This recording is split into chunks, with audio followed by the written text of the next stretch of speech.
The Clockwork Man. Chapter 2. The Wonderful Cricketer. 1.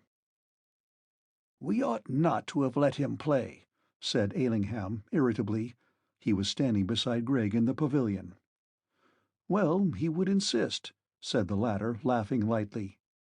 "And we're at least entitled to put 11 men in the field." "There he goes again. That a six for certain."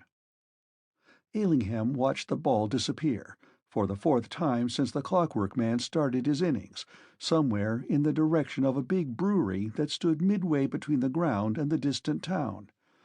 It was an incredible hit. No one had ever achieved such colossal drives in all the history of Great Weimering cricket. There was a certain absurdity about the thing. Already the club had been obliged to supply 3 extra balls, for it would have been useless to try and find those that had been lifted so far beyond the ground.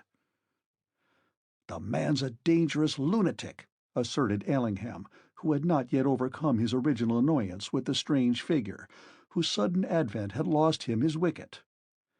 "It's uncanny, this sort of thing. You can't call it cricket."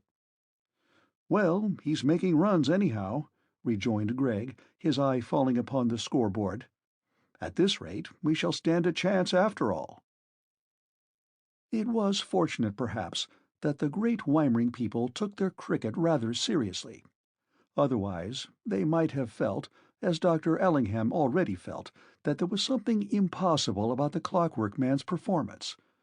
He had walked out to the wicket amidst comparative indifference. His peculiar gait might easily have been attributed to sheer nervousness, and his appearance, without flannels, provoked only a slight degree of merriment. When he arrived at the wicket, he paused and examined the stumps with great attention, as though wondering what they were for, and it was quite a little while before he arranged himself in the correct attitude before them. He remained standing still, holding the bat awkwardly in the air, and no amount of persuasion on the part of the umpire could induce him to take center or place his bat to the ground in the recognized fashion.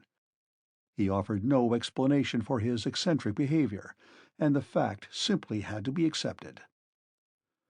The game restarted. Tanner, who had by this time taken 8 wickets for just under 100 runs, put down a slow, tricky one.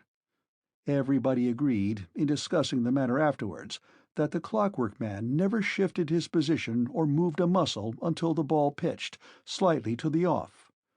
Nobody seems to have seen exactly what happened, but there was a sudden ear-piercing crack and a swoop of dust.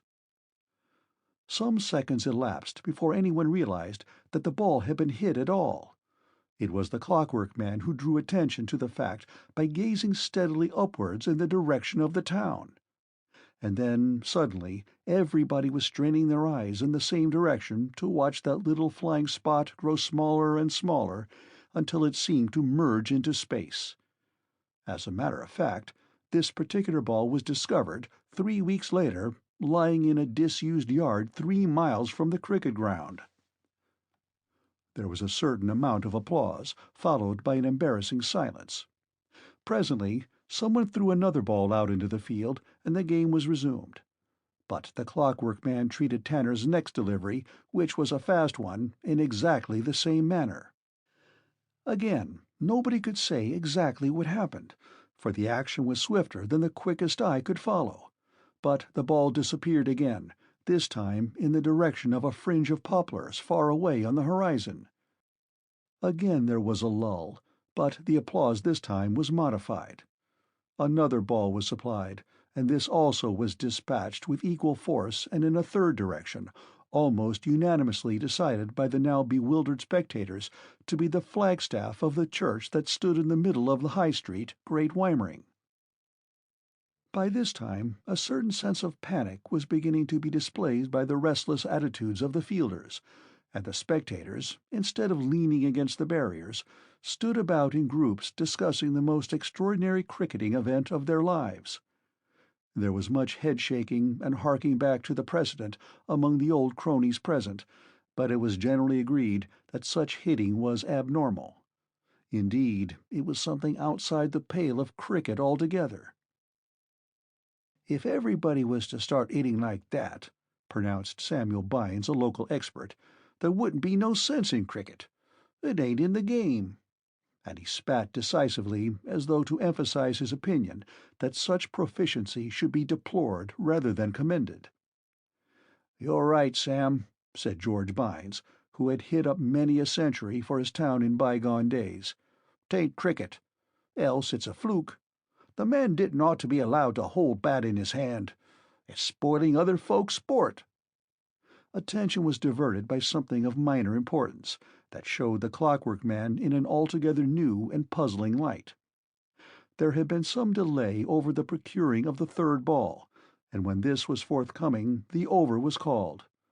The fielders changed about, but the Clockwork Man made no attempt to move, and manifested no interest in the immediate proceedings. He remained, with the bat in his hands, as though waiting for another ball to be delivered. "Seems as though he's only half there," commented Mr. Bynes, noticing this incident. "Dreaming like," suggested his companion. There was further delay. The bowler at the other end objected to the position of the Clockwork Man. He argued, reasonably enough, that the non-participating batsman ought to stand quite clear of the wicket. The umpire had to be consulted, and as a result of his decision, the Clockwork Man was gently but firmly induced to move further away. He then remained in the same attitude, at the extreme edge of the crease. His obtuseness was certainly remarkable, and comment among the spectators now became general and a trifle heated. "Play," said the umpire. The batsman at the other end was a stout, rather plethoric individual. He missed the first two balls, and the third struck him full in the stomach. There was a sympathetic pause whilst Mr. Bumpus, who was well known and respected in the town, rubbed his rather prominent part of his anatomy to the accompaniment of fish-like gaspings and excusable ejaculations.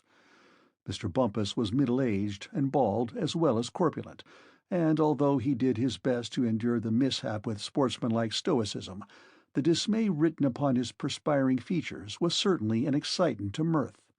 Some of the fielders turned their heads for a few moments as though to spare themselves a difficult ordeal, but on the whole there was discreet silence.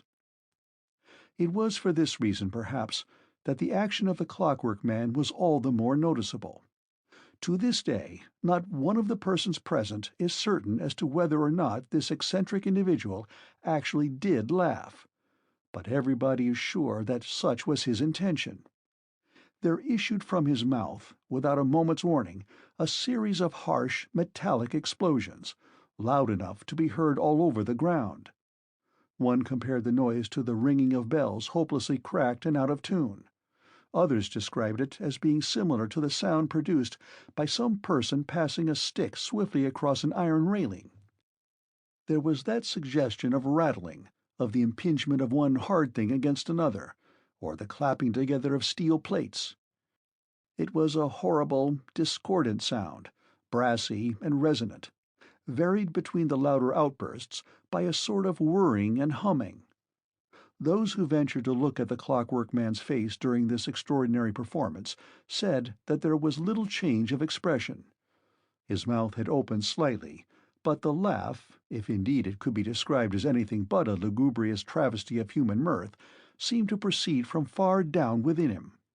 And then the hideous clamor stopped as abruptly as it began. The Clockwork Man had not altered his position during the proceedings, but Arthur Withers, who was watching him with feverish intensity from the pavilion, fancied that his ears flapped twice just after the noise had subsided. It was an unpleasant episode, but fortunately the object of such misplaced and ugly hilarity scarcely seemed to notice the outrage. Mr. Bumpus was not lacking in courage. After a few more groans and sighs, and a final rubbing of that part of him that had been injured, he placed himself in preparation to receive the next ball. The spectators loudly applauded him, and the bowler, perhaps unwilling to risk another misadventure, moderated his delivery. Mr. Bumpus struck the ball lightly, and it sped away through the slips. A fielder darted after it, but there was ample time for a run. "Come on!" shouted Mr. Bumpus, and started to puff and blow his way down the pitch. But the Clockwork Man paid not the slightest heed to the command. He remained, statuesque, a figure of gross indifference. Mr. Bumpus pulled himself up sharply, midway between the two wickets. His red face was a study in bewilderment. He slid a few paces, cast one imploring glance in the direction of the Clockwork Man, and then rushed desperately back to his own crease. But he was too late. His wicket had been put down. Etiquette plays an important part in the noble game of cricket. It may be bad form to refuse an obvious run, but to complain of your partner in public is still worse. Besides, Mr. Bumpus was too aghast for speech, and his stomach still pained him. He walked very slowly and with great dignity back to the pavilion, and his annoyance was no doubt amply soothed by the loud cheers that greeted his return. Gregg came out to meet him, with a rather shamefaced smile upon his features. "I'm sorry," he murmured. "Our recruit seems to be a little awkward. I don't think he quite understands." "He can hit," said Mr. Bumpus, mopping his brow, "but he's certainly an eccentric sort of individual. I called him to run, and apparently he did not or would not hear me." Gregg caught hold of Arthur Withers, who was just going out to bat. "Look here," he said, "just tell our friend that he must run. I don't think he quite grasped the situation." "No," said Arthur slowly, "I don't think he does. He's rather a peculiar sort of person. I spoke to him. He says he's a Clockwork Man." "Oh," said Gregg, and his face became blank. "Anyhow, just tell him that he must run when he's called." Arthur walked out to the wicket. His usual knee-shaking seemed less pronounced, and he felt more anxious about the Clockwork Man than about himself. He paused as he drew near to him, and whispered in an ear, rather fearfully, for he dreaded a recurrence of the ear-flapping business. "The captain says you will run, please, when you're asked." The Clockwork Man turned his head slightly to the right, and his mouth opened very wide, but he said nothing. "You have to run," repeated Arthur, in louder tones. The other flapped an ear. Arthur hastened away. Nothing was worth while risking an exhibition in public such as he had witnessed in comparative seclusion. He supposed there was something about the Clockwork Man really phenomenal, something that was beyond his own rather limited powers of comprehension. Perhaps cleverer people than himself might understand what was the matter with this queer being. He couldn't. He took his place at the wicket. The first ball was an easy one, and he managed to hit it fair and square to mid-on. Scarcely hoping for response, he called to the Clockwork Man and began to run. To his immense astonishment, the latter passed him halfway down the pitch, his legs jumping from side to side, his arms swinging round irresponsibly. It might be said that his run was merely an exaggeration of his walk. Arthur dumped his bat down quickly and turned. As he looked up, on the return journey, he was puzzled by the fact that there was no sign of his partner. He paused and looked round him. There had been an outburst of derisive cheering when the Clockwork Man actually commenced to run, but this now swelled up into a roar of merriment. And then Arthur saw what had happened. The Clockwork Man had not stopped at the opposite wicket. He had run straight on, past the wicket-keeper, past the fielders, and at the moment when Arthur spotted him, he was making straight for the white sheet at the back of the ground. No wonder the crowd laughed. It was so utterly absurd. And the Clockwork Man ran as though nothing could stop him, as though, indeed, he had been wound up and was without power to check his own ridiculous progress. The next moment he collided with the sheet, but even this could only prevent him from going further. His legs continued to work rapidly with the action of running, whilst his body billowed into the sagging sheet. The spectators gave themselves up wholly to the fun. It must have seemed to them that this extraordinary cricketer was also gifted with a sense of humour, however eccentric, and that his nonsensical action was intended by way of retaliation for the ironic cheers that had greeted his running at all. Nobody, except Arthur Withers, realized that the Clockwork Man run thus far because for some reason he had been unable to stop himself. It may be remarked here that many of the Clockwork Man's subsequent performances had this same accidental air of humor, and that even his most grotesque attitudes gave the observer an impression of some wild practical joke. He was so far human, in appearance and manner, in spite of those peculiar internal arrangements which will be dealt with later, that his actions produced an instantaneous appeal to the comic instinct, and in laughing at him people forgot to take him seriously. But Arthur Withers, still feeling a certain sense of duty towards that helpless figure battening himself against the sheet, ran up to him. He decided that it would be useless to try and explain matters. The Clockwork Man was obviously quite irresponsible. Arthur laid his hands on his shoulders and turned him round, much in the way that a child turns a mechanical toy after it has come to rest.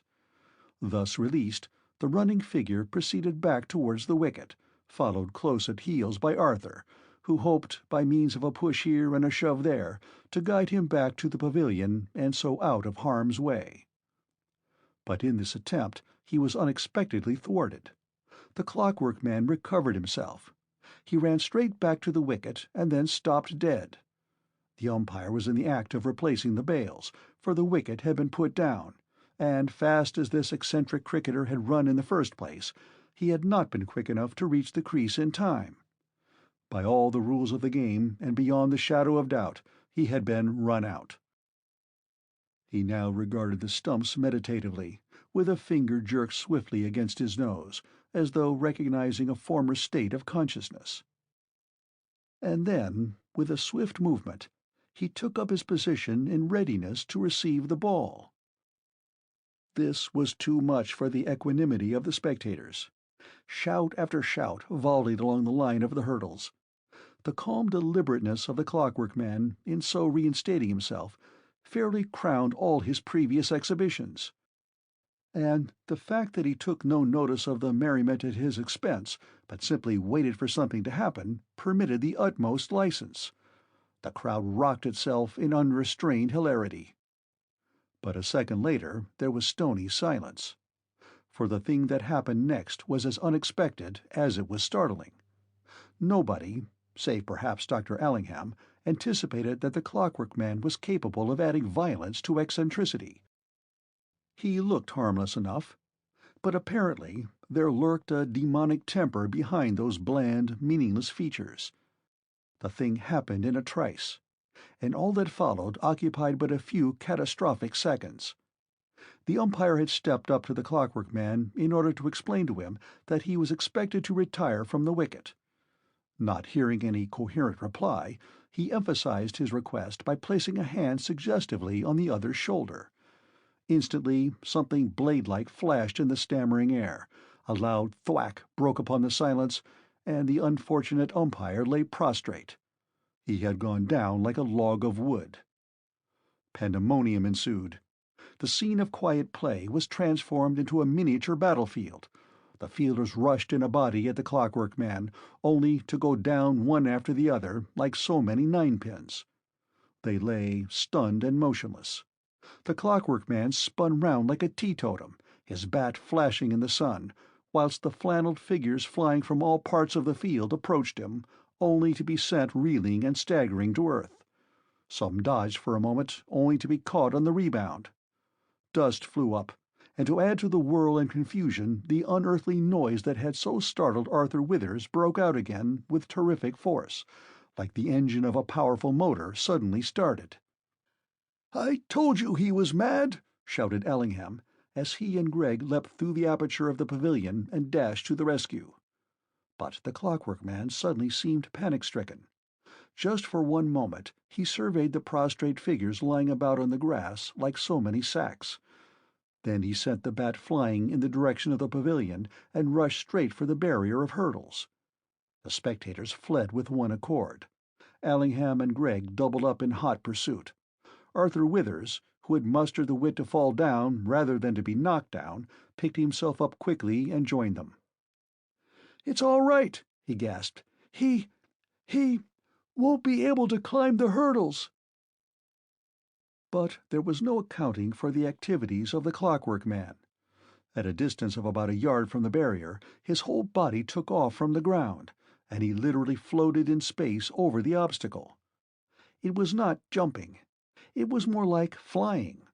He landed lightly upon his feet without the least difficulty, and before the onlookers could recover from their amazement, this extraordinary personage had shot like a catapult straight up the path along which he had traveled so precariously half an hour before. In a few seconds his diminutive figure passed into the horizon, leaving a faint trail of dust and the dying echo of that appalling noise. "My God!" exclaimed Gregg, grasping a hurdle to steady himself. It's incredible." Ellingham couldn't say a word. He stood there panting and swallowing quickly. Arthur Withers caught up to them. He goes by machinery, sir. He's a Clockwork Man." "Don't be a damn fool," the doctor burst out. "You're talking through your hat." Gregg was listening very acutely. "But it is so," protested Arthur. "You didn't see him as I did. He was like nothing on earth, and then he began to work, just like a motor starting, and then that noise began. I'm sure there's something inside him, something that goes wrong sometimes." He was still a little sorry for the Clockwork Man. "That's my conviction," he gasped out, too excited and breathless for further speech.